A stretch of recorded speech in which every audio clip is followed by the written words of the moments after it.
This fire is very cool, adds to the atmosphere. It makes you almost forget that it's 40 degrees outside. Almost. Almost. But I put a little heater here as an incentive for people who are reading. That makes it even better.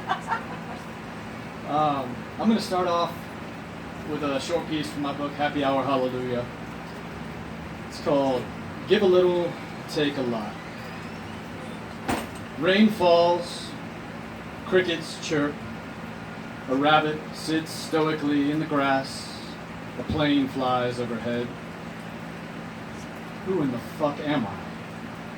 What has this world come to? I just try to deal with my own sins and not hate other people for theirs. A baby is born while someone gets shot. Give a little, take a lot.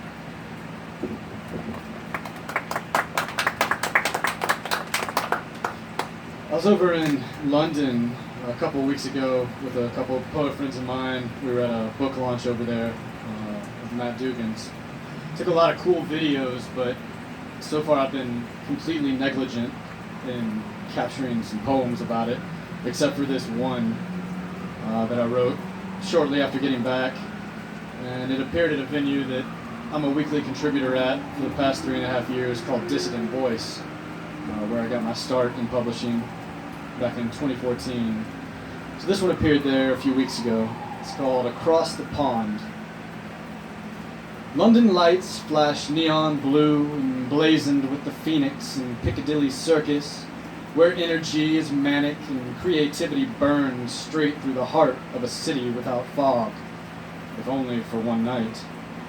Every language becomes crystal clear in a melting pot where mussels are served with fish and chips, and wine, and wine, and wine that flows along the River Thames with accents from regions both near and far, if only for one night. Voices from the crowd surface upon the stage of the Poetry Cafe, where society converges around the comforting caress of art that slips carefully off the tips of tongues, teasing the promise of renaissance and a culture renewed, if only for one night.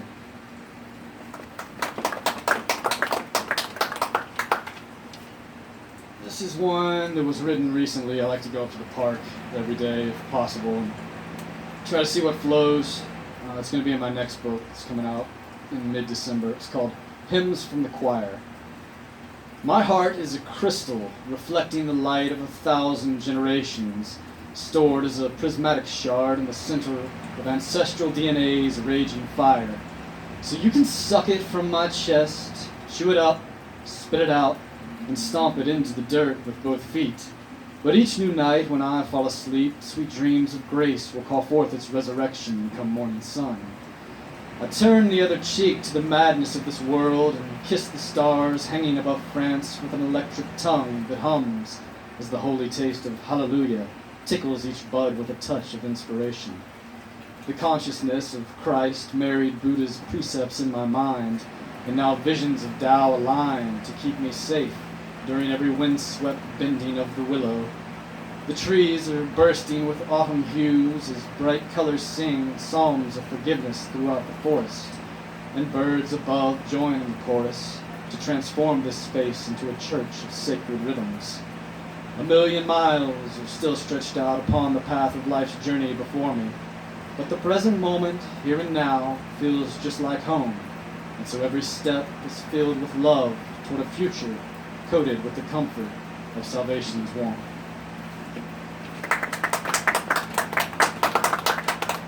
Thank you.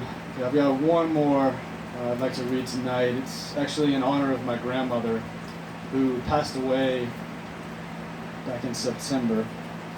And I was recently out in California with my family out there as we were having a service for her. And this is the eulogy that I read at that service, and so I thought I'd honor her one more time here tonight. The wings of ceramic angels are too heavy now to hold on to or try and sculpt any longer, no matter how beautifully they were created in your image. Such stone will only weigh down the flesh, but your spirit is far too bountiful and buoyant not to rise above the gravity of mortal life's crass concerns.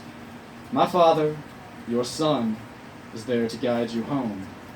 We are never truly alone, here on earth or in heaven. His time came far too soon, but it now makes sense that there needed to be a Thomas waiting at the gates to greet you. I had a lucid dream last night wherein we met and spoke.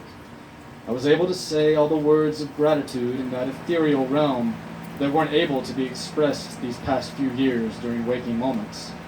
And I know from the faith you instilled in me that we will see each other again in a space beyond this physical plane, where consciousness no longer needs to communicate using simple words, because it sings naturally in a transcendent language of eternal vibration.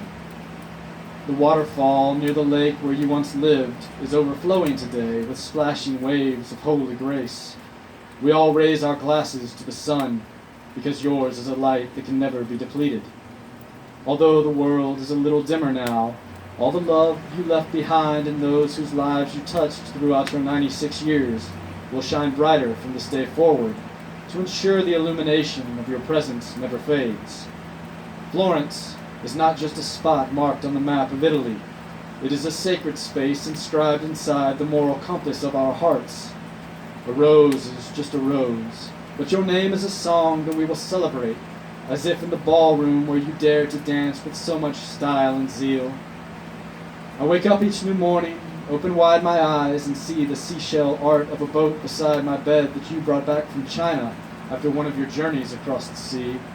It reminds me that I have yet to truly set sail, using the wind that you blew as a gentle breath of guiding force behind my back. But when I do finally visit the vast shores of this magical globe, I will always remember to carry your passion within my blood, so that your presence can continue burning hot within these veins. The greatest advice you ever gave me was to end each evening by saying 3 things for which I am thankful. Thus, I am thankful for good family, I'm thankful for good friends, and I'm thankful most of all in this moment that your suffering has been alleviated, that your soul has ascended, and that your memory will remain forever vital in the thoughts of those who carry on now in your honor. I appreciate it, and thanks again, Joe. I'm going to turn this over to the next person.